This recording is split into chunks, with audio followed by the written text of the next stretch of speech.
My parents secretly put me $93,000 in debt to fund my brother's luxury life. Then I filed fraud charges, exposed the theft, cut them off, and let them go broke. Hey, I'm Ryan, 29, based in Chicago. I've been working as a creative director at a tech company for a while now, and life is decent. Not perfect, but decent. My job pays well, I live in a killer apartment downtown, and I've got a solid group of friends. The family side of things, not so great. Let me paint a picture for you. My parents have always played favorites, and guess who's the MVP in this game? My younger brother, Jason. He's 25, still living at home, and has somehow managed to avoid real work his entire life. He's the guy who spends hours gaming and posting on TikTok while I've been grinding for everything I have. But hey, it's family, right? I always thought I'd look out for them no matter what. Until recently. It all started with a call from my bank. I was sitting at work, reviewing some mock-ups for a client campaign, when my phone buzzed. Normally, I'd let unknown numbers go to voicemail, but something told me to pick this one up. Mr. Collins, this is David from the bank, the voice said. We're calling to verify a charge on your account. A charge? Weird. I hadn't used that particular credit card in months. It's my just-in-case card that I keep for emergencies. My heart dropped a little. What charge? I asked. We noticed a transaction for $50,000 to a travel agency. Was this authorized by you? $50,000? My brain froze for a second. Definitely not, I said. David explained that the charge was flagged as unusual and that they wanted to confirm before processing it. He told me they'd hold it until I could verify further details. I thanked him, hung up, and immediately logged into my account. And there it was, a $50,000 pending charge for what appeared to be a luxury Mediterranean cruise. I stared at the screen, trying to piece together how this could have happened. Did my card get hacked? Did I accidentally share my info somewhere? Then it hit me, my parents. Now, to give some context, I've been helping out my family financially for years. My parents always claimed they were struggling, so I sent them $2,000 a month to help cover mortgage, utilities, and groceries. Meanwhile, Jason stayed home, jobless, contributing nothing. But funding a luxury cruise? That was a new low. I called my mom immediately. Hey mom, weird question, I said, trying to keep my voice calm. Did you or dad use my credit card for something? There was a pause and then she laughed. Oh Ryan, don't overreact. We thought you wouldn't mind. Mind? I hadn't even told her what I was calling about yet. What do you mean don't overreact? Did you charge a cruise to my card? Well, yes, she said, as casually as if I'd asked her if she picked up milk at the store. It's for Jason's birthday. He's been so stressed lately and we wanted to give him a little break. Jason, stressed? The guy who plays Call of Duty for 10 hours straight? Mom, that's not a little break, that's 50 grand, I snapped. She sighed. Ryan, you're doing so well at work. We figured you wouldn't mind helping out your brother. It's family, after all. Helping out? Helping out is lending someone $20 for gas, not dropping $50,000 on a vacation I didn't even know about. You didn't even ask me, I said. Do you realize how illegal this is? You can't just take my credit card and use it like it's monopoly money. Oh, don't be so dramatic, she said, brushing me off. It's just money. You'll make it back in no time. Besides, Jason was so excited. He even said he'd bring you a souvenir. I was floored. A souvenir? As if a keychain from Santorini would make up for this blatant theft. I couldn't even respond at first. My mom was talking about this like it was a normal, everyday thing, like she had a right to my money because I happened to make more than Jason. Mom, I finally said, my voice shaking with anger, this isn't okay. I'm reporting the charge, she scoffed. You wouldn't do that to your own family. Watch me, I said, and hung up before she could say anything else. My hands were shaking as I dialed Jason's number. Hey bro, what's up? Jason answered, his voice cheerful. What's up? Are you serious? I said. Explain why my credit card funded your Mediterranean cruise. Jason laughed. Oh, that? Yeah, Mom said it'd be fine. She said you wouldn't mind, since you're loaded. Loaded? I work my ass off to afford my life. It's not like I have wads of cash lying around for him to blow. Jason, this isn't fine. It's theft. You stole $50,000 from me. Stole? Bro, relax. We're family. It's not a big deal. You'll be fine. Not a big deal? I was practically shouting now. You spent my money without permission. That's a huge deal. Jason laughed again like this was all one big joke. You're so uptight, man. Maybe you need a vacation too. That was it. I hung up and immediately called my bank back. I told them the charge wasn't authorized and filed a fraud claim. David, the banker, assured me they'd investigate and freeze the account in the meantime. When I hung up, I felt a mix of anger and disbelief. My own family had used me, and they didn't even care. The next day, Mom called me, furious. "Ryan, how could you report the charge?" she yelled. I said maybe he'll learn something about consequences. "You're being selfish," she screamed. Mom tried to argue, but I wasn't listening anymore. I hung up, knowing full well this wasn't the end of it. I thought the $50,000 cruise was bad. Let's just say it wasn't just a cruise. Buckle up, because this is where things get ridiculous. The day after I filed the fraud claim, I got a call from the bank again. David said something that almost made me laugh, not out of humor, but out of pure disbelief. "Mr. Collins, while investigating the $50,000 charge, we noticed additional transactions on the same card. Did you also authorize $23,000 for private tours, $8,000 for luxury hotel upgrades, and another $12,000 for dining expenses?" "What?" I nearly shouted into the phone. David cleared his throat. "These charges were made over the past 3 weeks. Would you like to dispute these as well?" "Yes, dispute every single one of them," I said, my voice practically cracking from the effort of holding back my rage. By the time I hung up, I felt like I needed to punch a wall or scream into a void. My family hadn't just charged $50,000. No, they'd racked up $93,000 in total. That wasn't just audacity, that was an entirely new level of delusion. Did Jason think he was a movie star? I decided it was time to confront the family. No more beating around the bush. "First up, Jason." I called him, and, surprise, surprise, he didn't answer. So I sent a text, "Pick up the phone now." A few minutes later, he called back, his tone casual, like nothing was wrong. "Hey bro, what's up?" "What's up, Jason? The bank just told me you spent an extra $43,000 on tours and hotels. What the hell is wrong with you?" Jason sighed like I was inconveniencing him. "Ryan, why are you freaking out? It's not like I wasted it. I spent it wisely." "Wisely," I barked. "You spent $93,000 on a vacation you couldn't afford. You're unemployed. How is that wise?" "Well, I couldn't just take a cruise and skip out on the experiences." "What's the point of going if you don't live it up?" Oh, I was done. Done with his excuses, done with his entitlement. "Jason, do you even hear yourself? You stole from me. This isn't your money, it's mine." "Relax, Ryan, you'll get it back," he said, like this was no big deal. "You're damn right I'll get it back," I snapped. Next, I called my mom. She answered on the first ring, probably already bracing for the conversation. "Ryan, I know you're upset, but..." "Upset, Mom? Upset doesn't even begin to cover it. You and Jason charged $93,000 to my card." "Oh, stop exaggerating," she said, her voice dripping with condescension. "Jason just wanted to have a little fun. You're making this a bigger deal than it needs to be." "Bigger deal?" I practically growled. "Mom, this is fraud. Don't be so dramatic, Ryan. You're always talking about your bonuses and promotions. We figured you could afford it. And that makes it okay?" She sighed, like she was tired of my antics. "Ryan, you're part of this family. Family takes care of each other. It's not a big deal." "Oh, it's a big deal, all right," I said, my voice cold. "Because I filed a fraud claim. The bank is reversing the charges and transferring them to Jason. He'll be the one paying for all of this." There was a long pause, then she exploded. "How could you do this to your own brother? Ryan, you're going to ruin his life." "Ruin his life," I repeated, incredulous. "He's 25 years old, Mom. Maybe it's time he started taking responsibility for his actions. He's not a kid. He's a grown man who stole $93,000 and thought he could get away with it."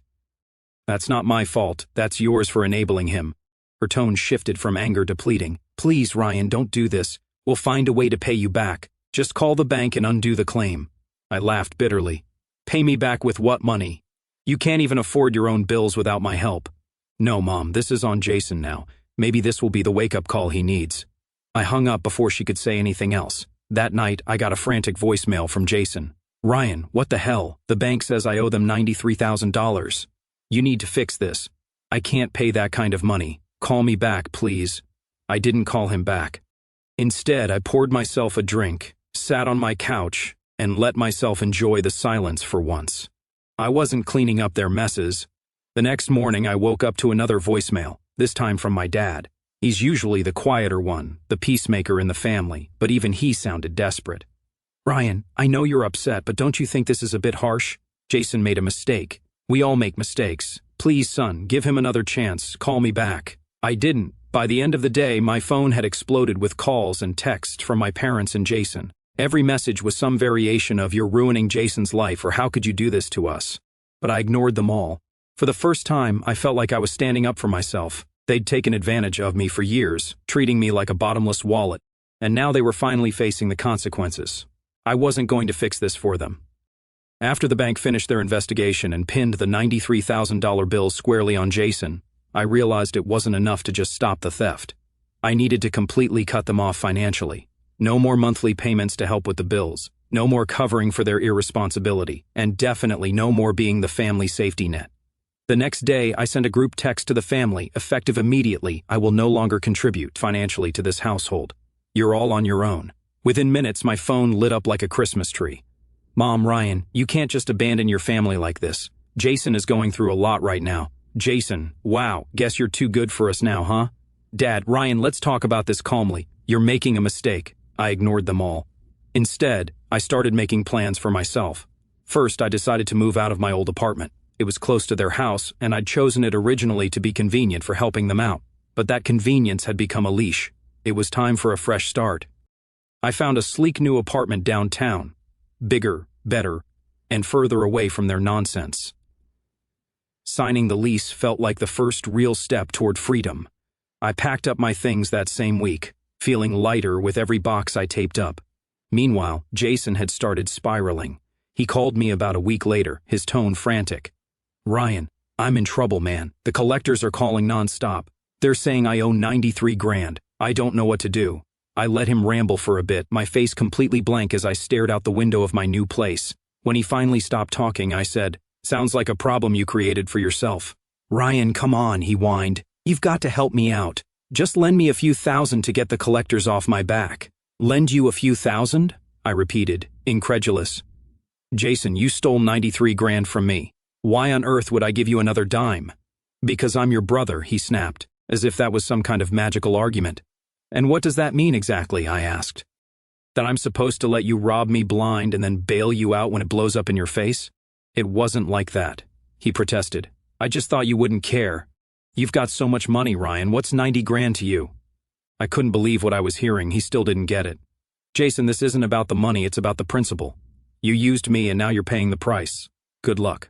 I hung up and blocked his number. Of course, Jason wasn't the only one freaking out. My parents were in full panic mode too. Mom started leaving me these long, guilt-trippy voicemails every day. Ryan, you're tearing this family apart. How can you sleep at night knowing your brother is suffering? He's your brother, for God's sake. We're supposed to stick together as a family. Stick together? Funny how that only seemed to apply when they wanted something from me. She even showed up at my office one afternoon, completely unannounced. My assistant buzzed me to say there was a woman in the lobby claiming to be my mother. I sighed and told her to send Mom up. She walked into my office looking like she hadn't slept in days. Her hair was messy, and her eyes were red-rimmed. Ryan, please, she said, her voice cracking. Jason's in trouble. The collectors are going to ruin his life. We need your help. You're the only one who can help him. Please, Ryan, we'll pay you back. I laughed bitterly. With what? What money? You can't even keep up with your own bills without my help. Don't act like you're suddenly going to find 90 grand lying around. Mom's face crumpled, but I didn't feel any sympathy. She'd spent years enabling Jason, covering for him, making excuses for his behavior. And now she wanted me to clean up the mess. No, Mom, I said firmly. This is on Jason. He made his bed, and now he has to lie in it. I'm not fixing this for him. Ryan, please, you're his big brother. He looks up to you. No, Mom, I interrupted. He doesn't look up to me. He takes advantage of me.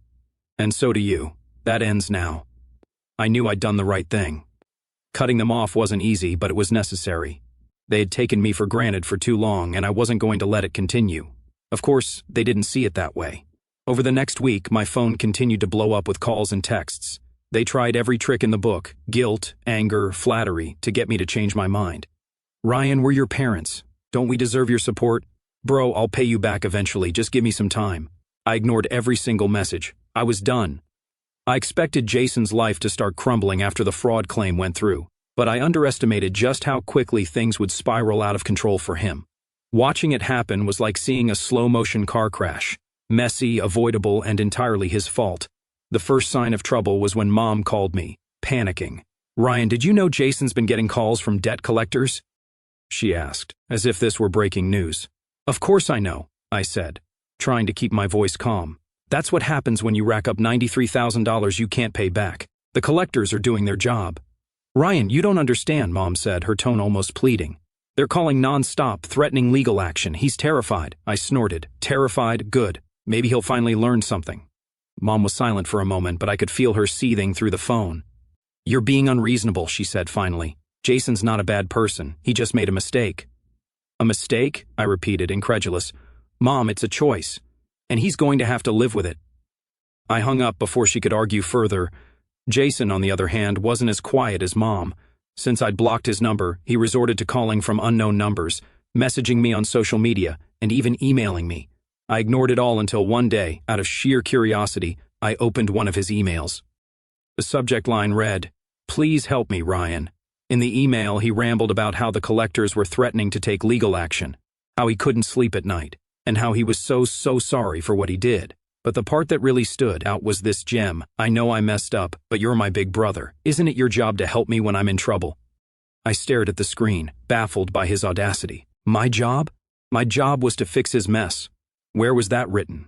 Last I checked, my job was to live my own life and not act as Jason's personal bailout fund. Still, I decided to respond, not out of sympathy, but because I wanted to set the record straight. Jason, you're not in trouble because of me. You're in trouble because of your own choices. I didn't tell you to steal my card. I didn't tell you to spend 93 grand. And I'm definitely not going to pay for it now. Stop blaming other people for your mistakes. It's time to grow up. I hit send and blocked his email address.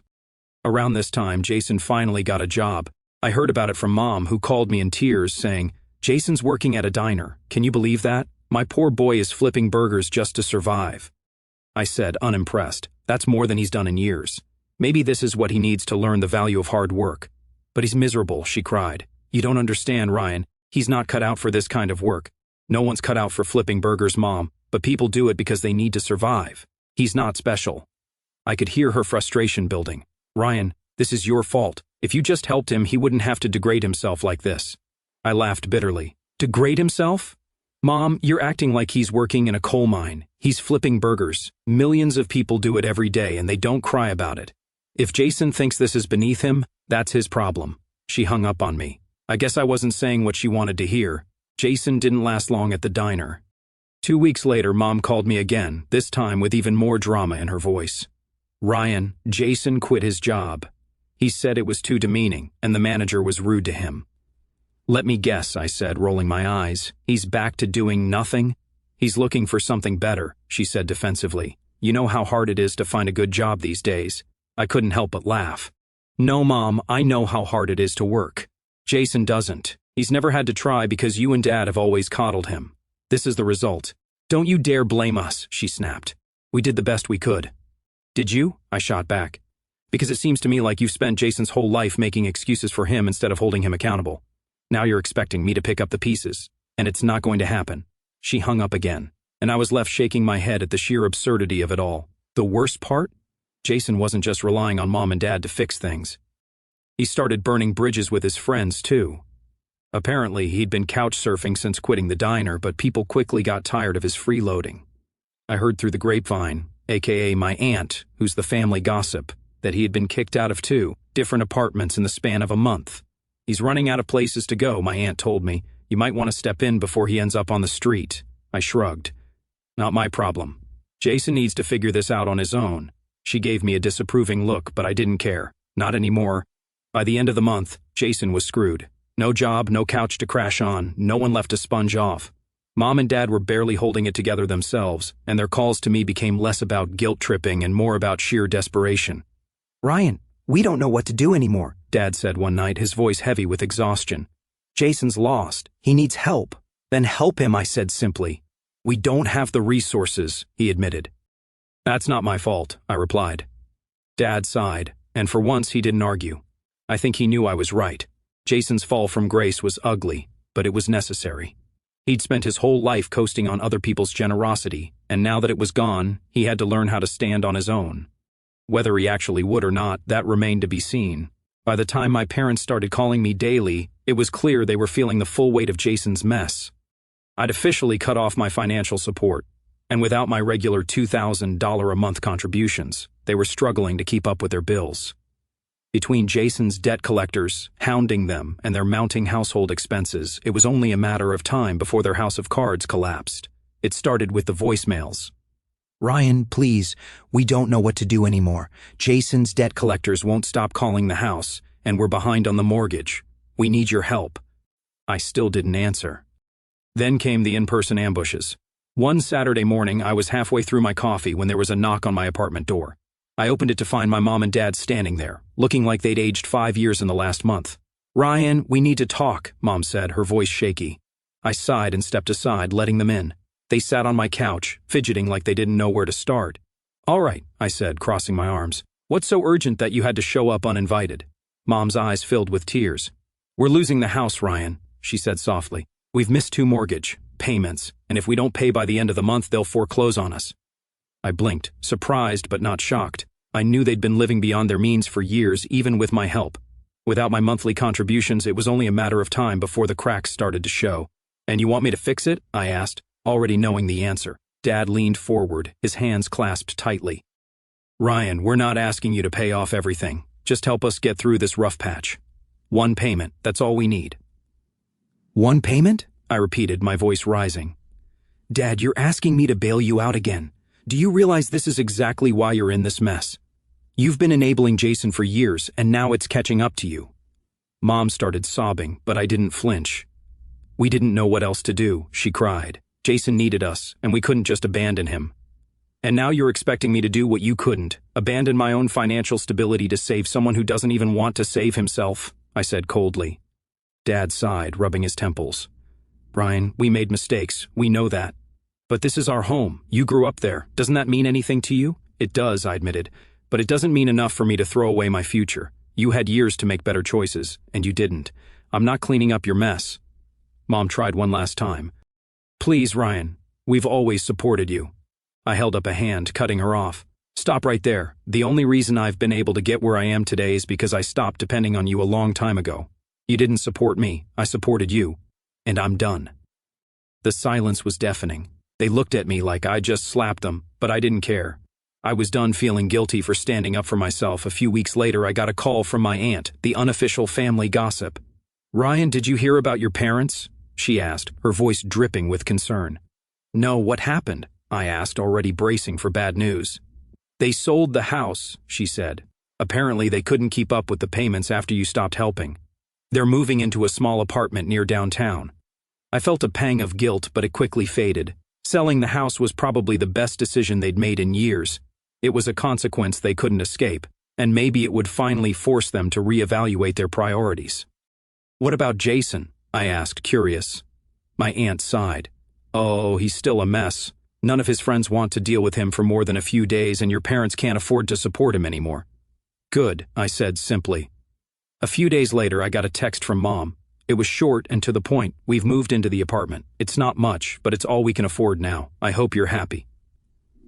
I didn't reply. Meanwhile, Jason's life continued to spiral.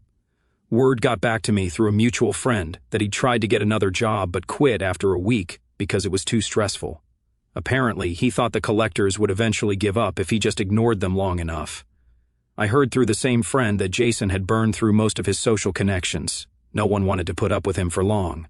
His entitled attitude didn't exactly win him any sympathy points, and he was quickly running out of places to go. At one point, he even tried crashing at a distant cousin's house, but they kicked him out after 2 days when they caught him ordering food delivery on their account. Classic Jason. As for my parents, the reality of their new living situation started to set in. They went from a comfortable suburban home to a cramped 2-bedroom apartment in a rundown part of town. Dad had to pick up a part-time job to make ends meet, and Mom, who hadn't worked in decades, was struggling to adjust to their new budget. Every now and then I'd get updates from my aunt about how they were doing. "Your dad's been talking about looking for a better job," she said once. "And your mom's been learning to coupon. Can you believe that?" I couldn't help but laugh. "Maybe it'll be good for them," I said. "They've spent too long living in denial. This might be what they need to finally change." Update: my entitled brother Jason didn't pay the collectors, and things went downhill fast. Hey everyone! It's been a while since my last post, and a lot has happened since I cut off my freeloading family. If you've read my earlier posts, you know the deal. Jason stole $93,000 using my credit card for a luxury cruise and all the extras, and I filed a fraud claim.